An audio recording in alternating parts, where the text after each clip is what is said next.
Annexure A of the March 2025 budget review. Update statistical annexure to the March 2025 budget review, the 2025 budget overview, and the 2025 budget speech.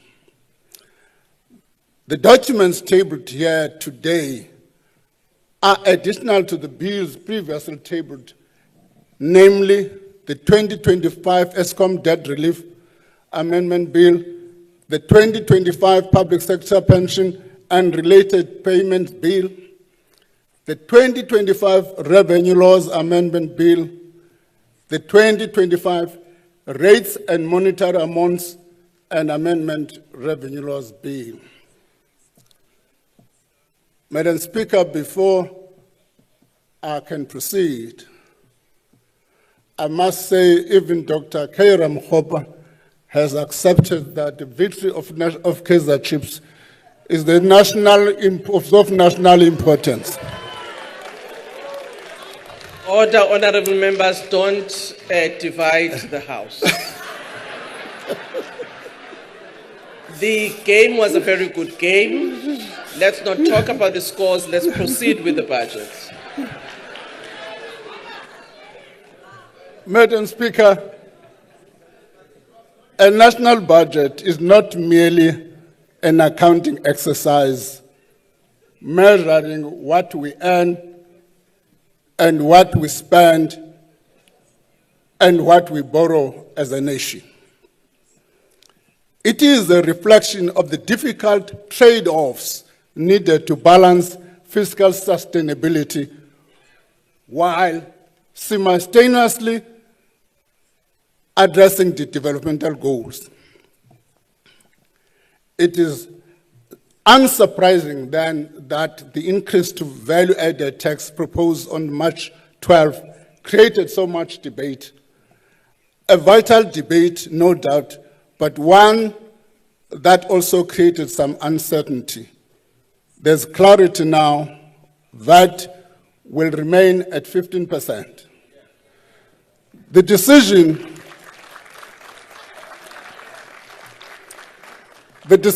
reflects our commitment to listen to South Africans and to all the political parties represented in this House.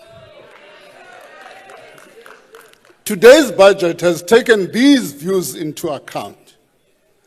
This is what the past 2 months have provided, valuable lessons that will inform how we manage the budget process moving forward.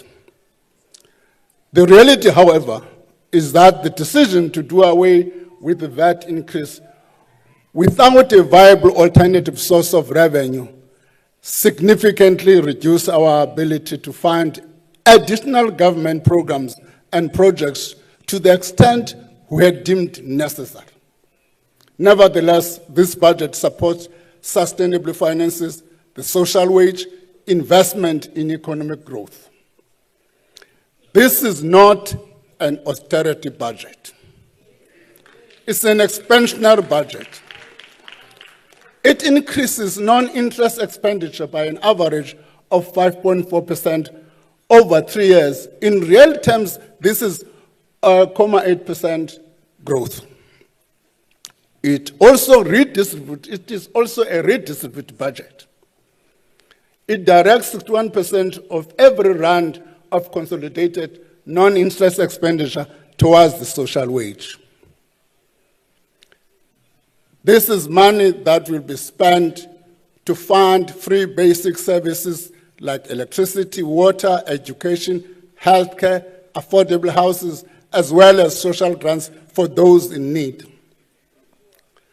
This budget invests over 1 trillion in critical infrastructure to lift economic growth prospects and improve access to services. Madam Speaker, this is done without compromising the fiscal strategy of sustainable public finances. We have achieved this difficult balance by reducing additional spending over the medium term by 68 billion rand. Let me repeat because there's confusion. We are saying by reducing additional spending is not cutting budget. There's a difference between the two. There's a difference between the two. What we've been fighting over these 3 months has been by how much we should increase budget, not by how much we should be cutting the budget. So what is being reduced is additional spending. These reductions are primarily aimed at provisional allocation, not yet assigned to votes. Simply put, this means baseline allocations across all spheres of government remain largely unchanged. Instead, the size of the proposed increase to allocation is reduced in line with what we can afford. Our focus going forward is threefold. Our focus, as I've indicated, is threefold: balancing the budget through spending efficiencies, strengthening revenue allocation, and giving expression to the medium-term development plan. This undertaking is not insurmountable if we work together, stay focused, and persevere to chart a better course for our economy and our people. Turning to the economic outlook, Madam Speaker, much has changed since our last appearance in this House. The most troubling changes are the global economic developments, which have, in the short space of 2 months, already had a significant impact on the domestic economic outlook. The global economy is facing heightened trade tensions and elevated policy uncertainty with worrying economic consequences. The International Monetary Fund now projects global growth at 2.8% in 2025. This is 0.5% points lower than January estimates. Similarly, global trade is projected at 1.7% in 2025, which is also much lower than the January estimate. At the same time, inflation expectations are now above central bank targets in many advanced and emerging economies. And new trade barriers may raise inflation and prolong the cycle of higher interest rates. Turning to the domestic outlook, Madam Speaker, as a small open economy, South Africa is dependent on global trade and financial inflows. This makes us particularly exposed to the global economic developments that I've just outlined. As a result, we now estimate real GDP to grow at 1.4% in 2025. This is lower than the 1.9% we projected in March. Over the next 2 years, we project real GDP growth to rise moderately to 1.8% in 2028, 1.6% in 2026, and 1.8% in 2027.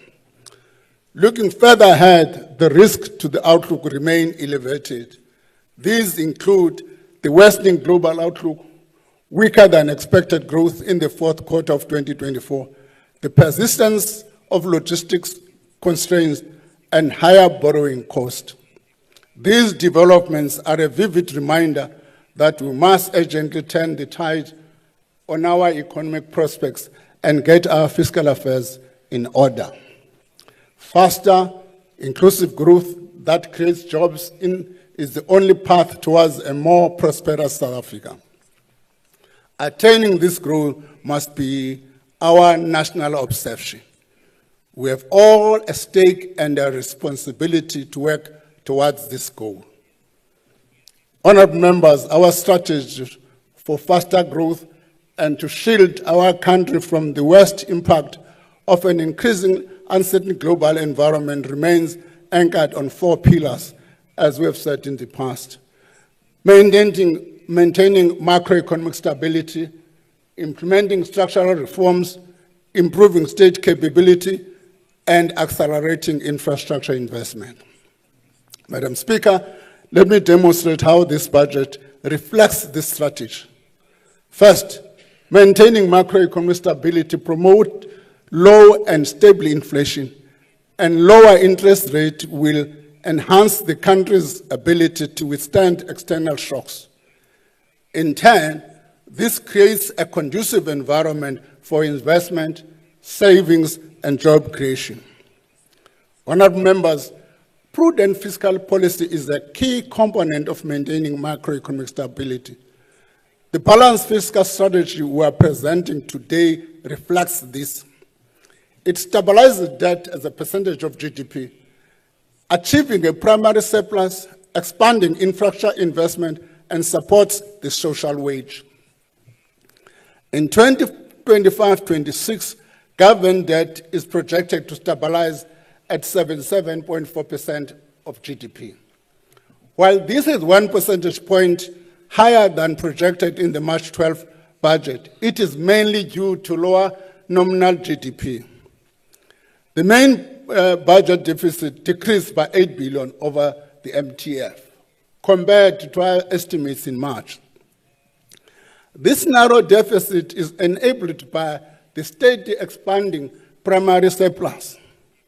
By 27-28, the primary surplus will grow from an estimate of 0.8% of GDP in this financial year to 2.5% by 27-28. Madam Speaker, a growing primary surplus means that our revenue will continue to be larger than our non-interest expenditure over the next 3 years. This contributes to a lowering of gross borrowing requirements, resulting in lower debt and in lower debt service cost over time. However, debt service costs remain high, amounting to more than 1.3 trillion over the next 3 years. Put differently, this means in the year 2025-26 alone, we are spending around 1.2 billion per day to service our debt. We must agree this is not acceptable. This is more than what we spend on frontline services such as health, the police, and basic education. We must maintain our efforts to reverse this trend and prevent the cost of debt from robbing us of the resources that we could otherwise be spent on pressing social needs or to invest in growth. The fiscal strategies is how we will drive down the debt to GDP ratio, slow the growth of the debt service cost, and rebuild our fiscal buffers. And in this way, shield ourselves from an increasingly uncertain and unpredictable external environment.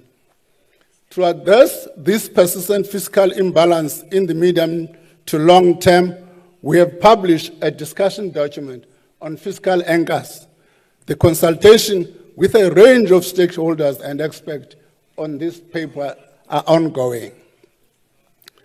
Madam Speaker, a bigger, faster growing economy and the larger fiscal resources that come with it are the key to build up the fiscal room we need to meet more of our developmental goals. The second pillar of the economic growth strategy is our continued commitment to implement growth-enhancing structural reforms. Through the first phase of Operation Vulindlela, bold and far-reaching reforms were implemented in the next work sectors and the visa regime. As a result, numerous economic bottlenecks have eased, new investment unlocked, and the growing potential of the economy enabled. Yet the economy still faces constraints. During the launch of the second phase of Operation Vulindlela 2 weeks ago, the President amply pointed out that, and I quote, "Our economy needs to grow much faster to create jobs that we need and to achieve prosperity for all," close quote. The second phase will therefore focus on the following areas: seeing through the existing reforms in energy, water, logistics, and in the visa regime, improving the performance of local government. This includes professionalizing utilities, appointing suitably qualified people to serve in senior positions, and reviewing the local government fiscal framework, harnessing digital transformation, in order to drive the adoption of digital technologies in government and build a digital public infrastructure for use by all South Africans. Addressing this apartheid legacy of spatial inequality, reforms will include changes to the housing policy and accelerate the release of public-owned land and buildings. This will also entail clearing the backlog of title deeds for affordable housing and a comprehensive regulatory review aimed at removing barriers to the development of low-cost housing. Tackling these structural concerns will ensure that impediments to faster growth are removed. Madam Speaker, the budget process this year has been contentious, mainly due to the tax proposal announced on March 12.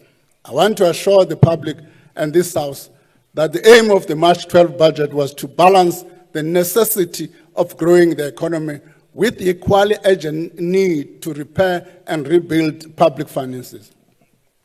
This remains our goal, and as I've already said, the proposed increases in VAT rate in 25, 26, 27, 28 have been dropped.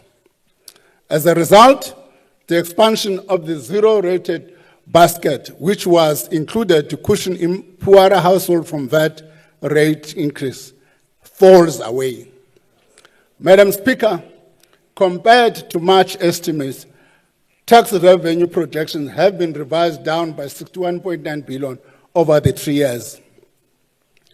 This reflects the reversal of the VAT increase and the much weaker economic outlook.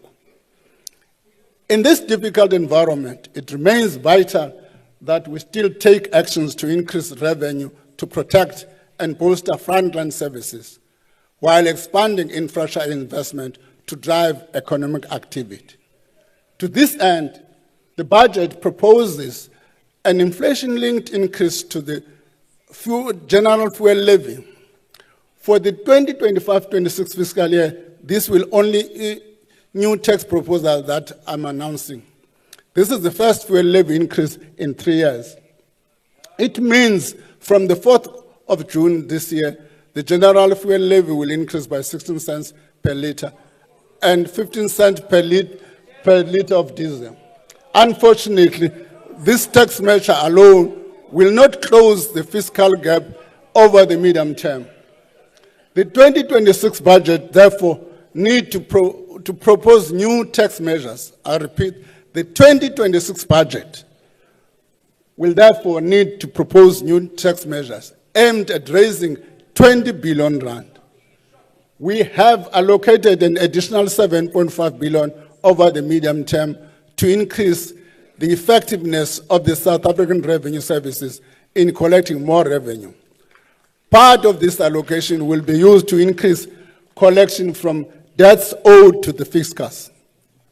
SARS has indicated that this could raise between 20 billion and 15 billion and 50 billion in additional revenue per year.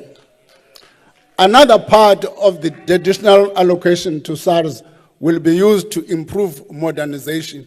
This will include targeting illicit trade in tobacco and other areas, which should boost revenue over the medium term. As SARS utilizes this investment to raise additional revenue, which I believe can be at least 35 billion, the 20 billion to close this current revenue gap will not have to be raised through taxes. Madam Speaker, let me call on every South African, be they individuals, small operators, business operators, large corporations, to honor their tax obligations and contribute to the building of a better and more equitable nation. To all taxpayers that continue to pay their taxes, thank you. We do not take this for granted. As a government, we know that we must earn the taxpayers' trust every day by spending public money with care and ensuring that every rand collected is spent on its intended purpose. We recognize the urgent need to do more to achieve this goal. We are not deaf to the public's concern about wasteful and inefficient expenditure. Our commitment to collect taxes must be matched by better efficiencies in how that money is spent. It must be matched by much stricter oversight that quickly identifies problems and provides timely solutions when things go wrong.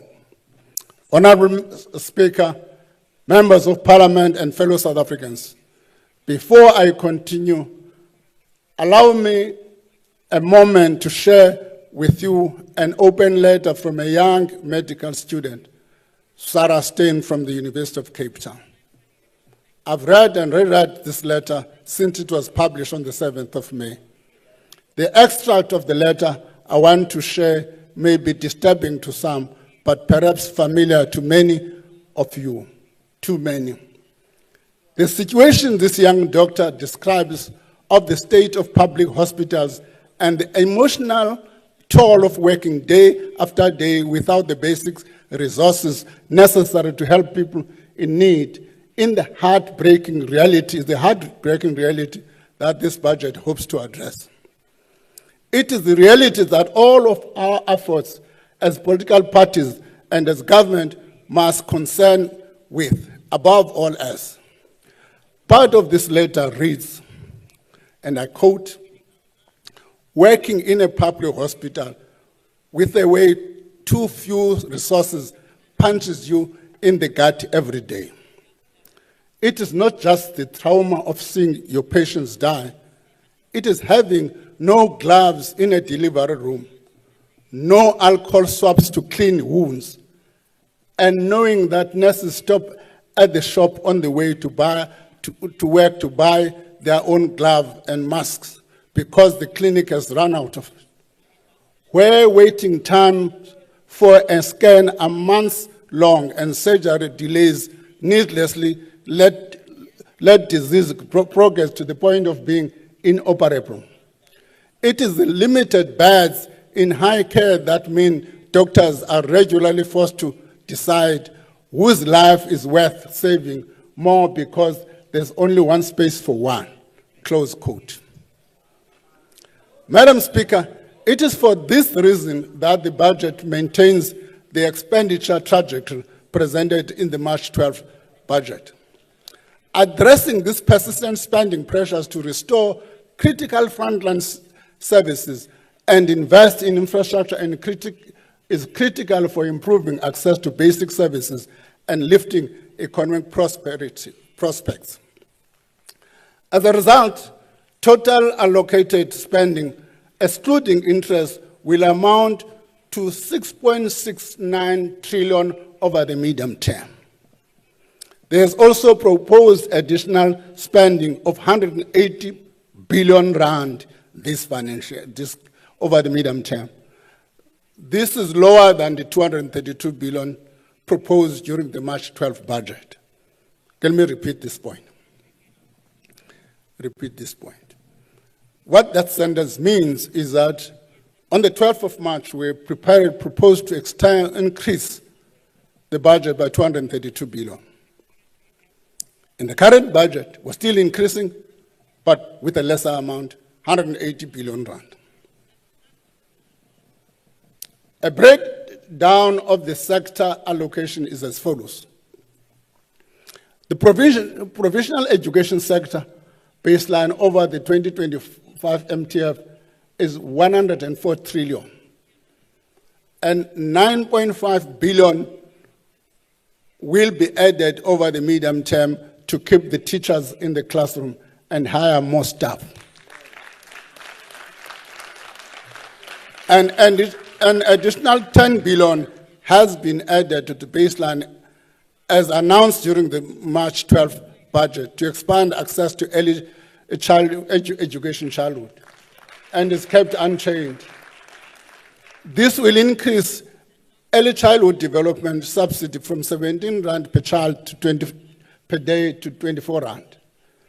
The extra funding will also support increased access to early childhood development for 700,000 more children up to the age of 5 years.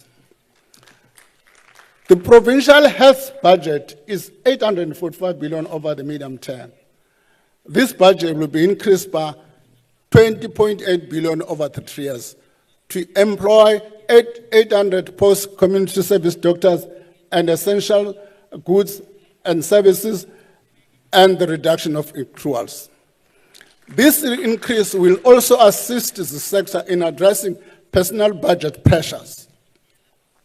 For April 2025, the old age grant increases remains as well announced by 130 rand, split into 220 and 10. Where, as the original stated, the SRD grant, the COVID SRD grant, Day of Distress, will be extended by up to March 2026. We need to explain this. Does it mean it's not going to be extended beyond March 2026? The answer is no. The answer is no. Government is actively exploring various options to better integrate this grant with employment opportunities. This includes considering a job seekers allowance and other measures as part of the review of the active labor market program. Our goal is not only to provide immediate relief, it is also to create pathways to employment, empowering our citizens to build better futures for themselves and their families. We're also reconfiguring funding for the troop deployment to the Democratic Republic of Congo. This is in the light of the announcement of the South African phase withdrawal from the East African country. In this regard, the 5 billion we had proposed to allocate to the Department of Defense for its participation in the SADC mission in the DRC is reduced. But the allocation of 2025, that has been an increase from 180 billion rand to 3 billion. Let me just explain this a bit. Originally, we had 3 phases of increase for the Defense Force. In this financial year, it was going to be 1.8, and then up to the next financial 5 billion. What we have done, because now the Defense Force is coming back, the cost of bringing them back is higher in this financial year. What then are the implications is that we've moved an amount to this year, which makes the amount for this year becomes 3 billion to cater for the relocation cost. This will cover the immediate cost of the orderly and safe withdrawal of our troops and mission equipment. Madam Speaker, 1.4 billion is allocated to support the preparation for the upcoming local government elections. 885 million of the allocation is for the Independent Electoral Commission. 550 million for the South African Police Service and the South African National Defence for the maintenance of public order. This investment contributes to upholding the democratic processes and ensuring that every South African can exercise the right to vote in a safe and secure environment. This budget also retains the provisional allocation to early retirement, allocation for PRASA and the municipal trading entities reforms announced before, but at a slightly lower level than anticipated in the March 12th budget. Madam Speaker, the spending choices we're proposing today demonstrate the government's determination to bolster the state capability needed to deliver quality, reliable, and sustainable cost services. This is what Pillar 3 of the economic growth is about. Despite the additional allocations we've made here, there are other long-standing spending pressures that persist but cannot be funded within the current envelope. This is the nature of the policy trade-offs, prioritizing what we can do now and what we must postpone and spend on later when our resources allow. The spending pressures that may require funding later this year include, among others, the withdrawal of the Presidential Emergency Plan for AIDS Relief called PEFRA funding, particularly which was through the USAID. We've not made provision for the allocation for that now. The Department of Health has just given us the numbers a couple of days ago.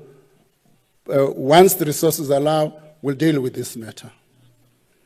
The budget facility for infrastructure, the Passenger Rails Agency Service, PRASA, as rolling stock, accommodating population changes that impact on the provincial equitable share allocations. We have done a change in the equitable share which impact negatively on certain provinces, and we've agreed we must cushion the impact on those 3 provinces. Strengthen the capabilities of the Office of the Chief Justice and Statistics South Africa. Political party funding is not catered for here. Additional, I'm not saying which is coming through Parliament as is entire, but additional political funding is not catered here, and provisional infrastructure for royal households. Also, what is not provided here are the cost of the national social dialogue. Madam Speaker, the government will consider government guarantee support for Transnet to enable the entity to refinance maturing debt and to enable the execution of its capital investment program. Honorable members, when an economy underperforms, as ours has over the last decade, it generates less tax revenue while requiring increased social spending, widening budget deficit, and accelerating debt accumulation. To be successful, our strategy of maintaining fiscal discipline while investing in growth demands that we prioritize high-impact expenditure.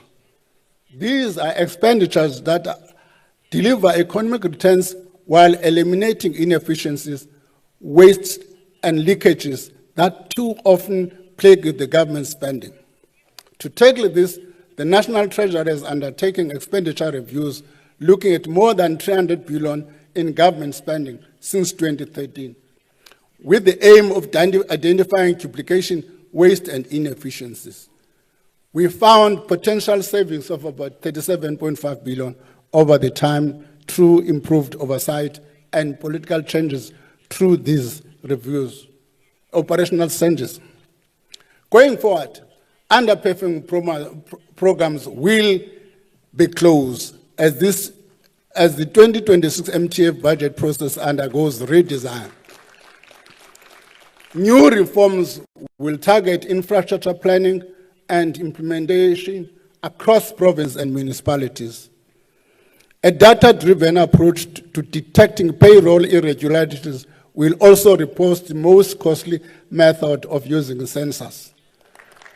This initiative will cross-reference administrative data sets to identify ghost workers and other anomalies across government departments. Part of the goal of these initiatives is also to remove the regulatory burden on business. Madam Speaker, to be successful, not just technical solutions are required. Sustained political backing at the high level is needed to overcome departmental resistance and to protect whistleblowers who expose irregularities and wastage.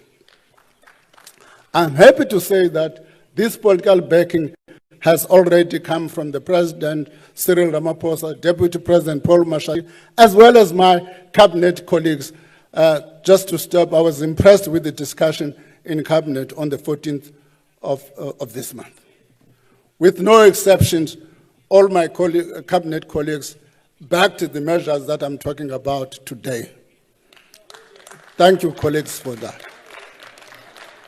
The President has also undertaken to establish a committee between the President and Treasury to identify wasteful, inefficient, and underperforming programs. I call upon all ministers, MSCs, DGs, HODs, and every official responsible for public funds to embrace these efforts and play their part. Madam Speaker, the division of national raised revenue will see 2.4 trillion of total non-interest spending allocated to provinces over the medium term. Municipalities will receive 552.7 billion over the same period. Of course, if I may just pause, there's always a disagreement between the different spheres as to who gets a better share of this. That's a battle. SALGA has undertaken a study which says 40% must go to municipalities. I said that's a battle between the different spheres. All I have is the envelope. As long as you can find each other within that envelope, I don't have a problem. So the split addresses the fiscal realities faced by provinces and local governments. The allocations will fund increases in the cost of bulk water and electricity cost provided for the free to needy households, for free to needy households. In 25-26, 83% of the local government equitable share provides for a free basic service package of 610 per month to 11.2 poor households. Honourable members, this package of free municipal services continue to be a key tool for reducing poverty and inequality, raising living standard and facilitating access to greater economic opportunities. The reality is that sustainable local government finances does not depend merely on enforcement mechanism, but on delivering genuine value to communities. Declining revenue collection rates are often a function of the quality of the services. Municipalities must recognize that quality service delivery is not just a constitutional obligation, but also a cornerstone of their financial viability. Tackling corruption remains a major priority of all arms of government. We're making progress in pushing back against action that is compromising our national interests. In addressing the scourge of corruption, the National Prosecuting Authority, through its Asset Forfeiture Unit, adopted a broader and aggressive anti-corruption strategy that has yielded financial injection to the fiscus. In the past 5 years, the Asset Forfeiture Unit has recovered over 5 billion paid into the victims of crime and criminal asset account, which is called CARA account. With regard to state capture-related cases, the Asset Forfeiture Unit obtained freezing orders amounting to 14.2 billion, with 8 billion recovered and paid into the CARA account. We make these issues, colleagues, we've decided to point this information out because it's not out there to the public. There's a tendency that says nothing is being done. And I think we need to put this information into the public domain. Madam Speaker, quality infrastructure investment expands the productive capacity of the economy and responds to the diverse needs of the citizen. Infrastructure is also a rich source of jobs in construction, engineering, and related industries across a range of skill levels. It is for this reason that infrastructure is the fourth pillar of the growth strategy. And this budget demonstrates our resolve to change the composition of spending from consumption to investment. Allocation towards capital payments remain the fastest growing area of spending by economic classification. Public infrastructure spending over 3 years will exceed 1 trillion mark. The key question all of us should be thinking about: if we're to spend this amount efficiently and effectively, the impact on the economy would be massive. What we should be grappling about when you leave this room, all of us, grapple about when you leave this room, is not whether the economy is not growing, growth and so on. It's the question, how do you make sure that this money is spent effectively and efficiently? That's the debate. This spending will focus on maintaining and repairing existing infrastructure, building new infrastructure, and acquiring equipment and machinery. It will also focus on 3 sectors: transport and logistics, energy, and water and sanitation. Of the 402 billion rand for transport and logistics, 93 billion is for the South African National Roads Agency to keep our 24,000 kilometer national road network in active maintenance and rehabilitation. 53 billion rand is for the maintenance and refurbishment of the provincial roads. These investments will remain our extensive road network, will maintain our extensive road network in good condition, allowing for easy access and movement of freight and people within the country and beyond. 66.3 billion is allocated to PASA, out of which 18.2 billion is for the rolling stock fleet and renewal program, and 12.3 billion is provisionally allocated for renewal of signaling system. I like the signaling system, if I may pause. I like that. I can see Honorable Hlego said, because what we're talking about is the speed with which trains in our communities and townships will change. Instead of waiting for 30 minutes or so for a train, you'll have a train probably in every 15 minutes.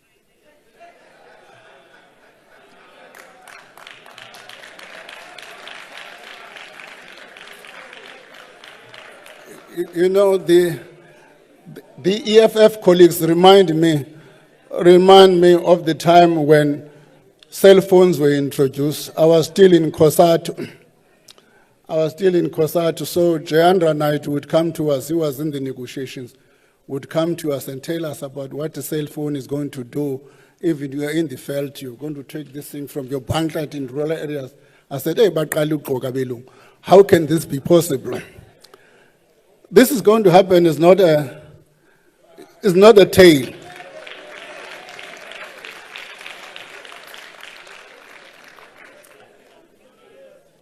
The spending will sustain progress in rebuilding the infrastructure to provide affordable commuter rail services. This will enable PRASA increase passenger trips from 60 million in 24-25 to 186 million to the end of the MTF period. Access to safe, reliable, and affordable commuter service is critical for low-income earners who spend more than 50% of their income on transport. You know, before I go to the energy sector, I made an example last time on the 12th, except that you didn't accept what I was trying to say, but let me repeat it. I made a comparison last time and said, the World Bank has published something which compares the worker from South Africa, same amount of money, and said a South African worker will end with a disposable income less. And it says why? Because the cost of transport for the South African worker is higher than the Indonesian worker. That's the difference. So it's quite important that if you are of concern about poor people, these things should be of interest to you. The energy sector will invest 219 billion rand. I couldn't count their numbers until Minister Ramkhopa came. He's more expensive than I've had other ministers previous.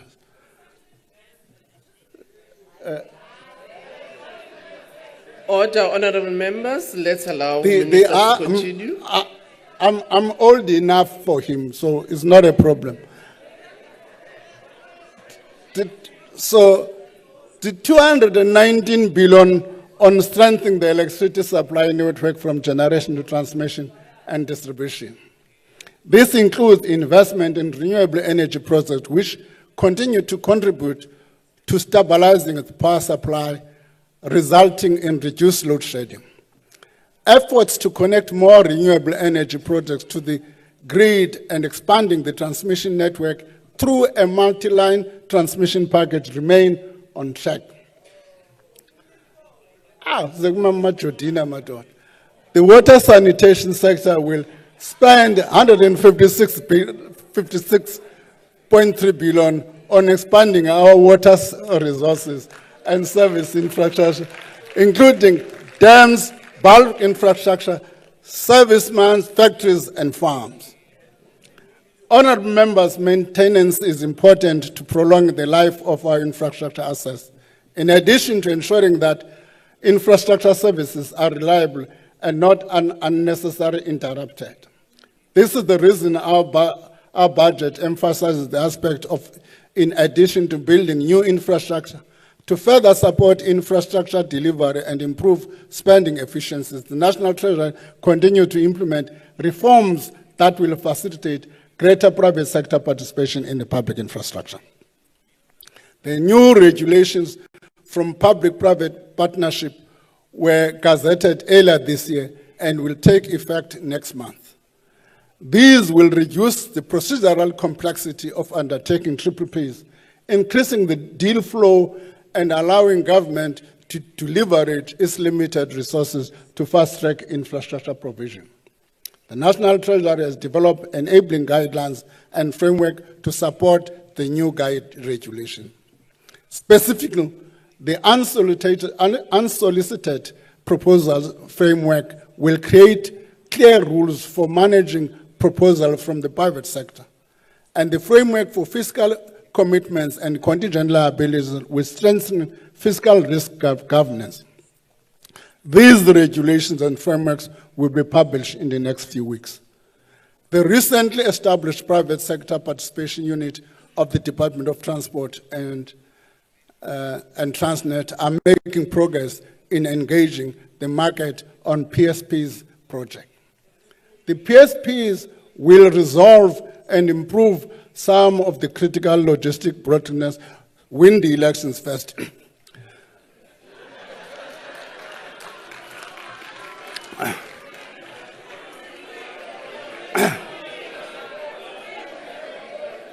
In March, a request for information was issued for the ore, chrome, coal, and manganese lines. In April, a request for qualification was issued for the establishment of an independent rolling stock leasing company. Madam Speaker, the budget facility for infrastructure has been effective in supporting quality investment. It does so by reviewing proposals for feasibility, viability, and cost effectiveness. To date, 52.9 billion in additional funding has been unlocked through this process. To scale up this success, the BFI has been reconfigured to accept proposals quarterly rather than annually. In this regard, I'm pleased to confirm that processes of issuing our first infrastructure bonds in 2025-26 remains intact. We are exploring alternative financing instruments to allow pension funds, commercial banks, development banks, and international financial institutions to participate in financing our infrastructure plans. These reforms, Madam Speaker, are how to plan to leverage infrastructure investment to ease supply-side constraints to the economy and improve access to social service the people get. Honourable members, today is about delivering on the hope for a better life, a better future. It is an attempt to meet our shared goals of redistribution, redress, and structural transformation. This budget supports economic activity while raising future economic prospects, direct spending towards the social wage, and invest in state capability and critical infrastructure. All the while promoting fiscal sustainability so future generations are not burdened by the decisions we make today. We are not there yet, but I believe there is consensus in this House that around the country, that this is the destination we need to strive for. The recent events have shown us that political debate is part of any vibrant democracy, and that this is not about differences on these goals, but about how they can be achieved. The debate and negotiations have deepened our understanding of policy trade-offs and institutional processes, while giving citizens unprecedented visibility into our democracy's evolutions. Negotiation, debate, and compromise, as we have seen unfold over the last weeks, has been a necessary, if sometimes painful, investment in the productivity of future government reform in the new political environment. We have all gained a better, deeper appreciation of each other's policy positions and which trade-offs each of us is willing to contemplate. As parliamentarians, we have been forced to gain closer knowledge of the various institutional processes that govern the budget cycle and its passing into law. The public has had a front row seat to the growing pains of vibrant and committed democracy. This is a good thing. Our journey towards national prosperity belongs to every South African.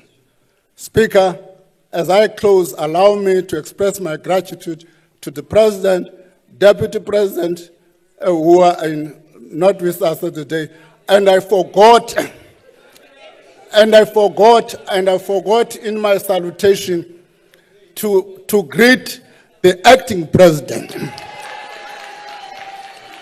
who was unfortunately some weeks ago, was also an acting president, but unfortunate for 3 hours. He was already telling us in those 3 hours,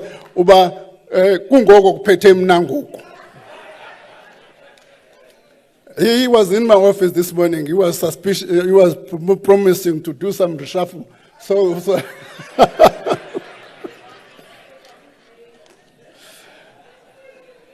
congratulations, Kwat. President and Deputy President, I have to thank them for their support. Our country with them is in safe hands. My appreciation also goes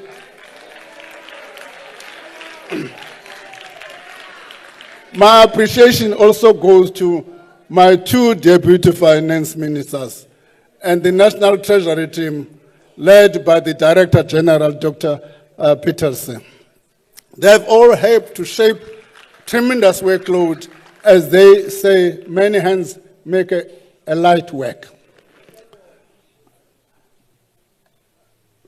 Shut up and go.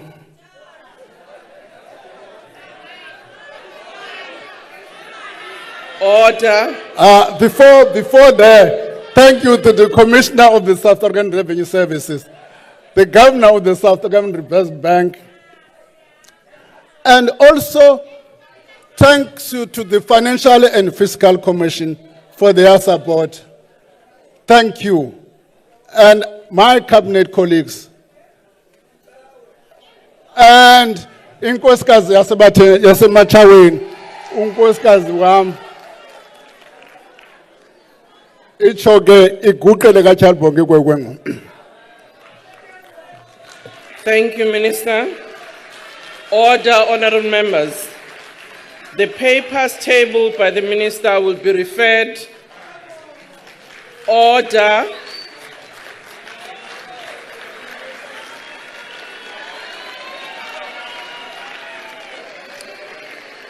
Order, honorable members.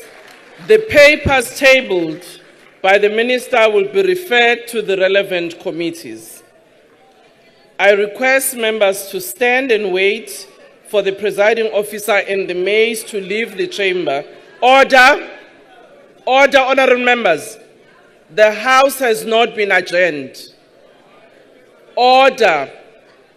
Can we now allow the presiding officer and the maids to leave the chamber? And that concludes the business of the day.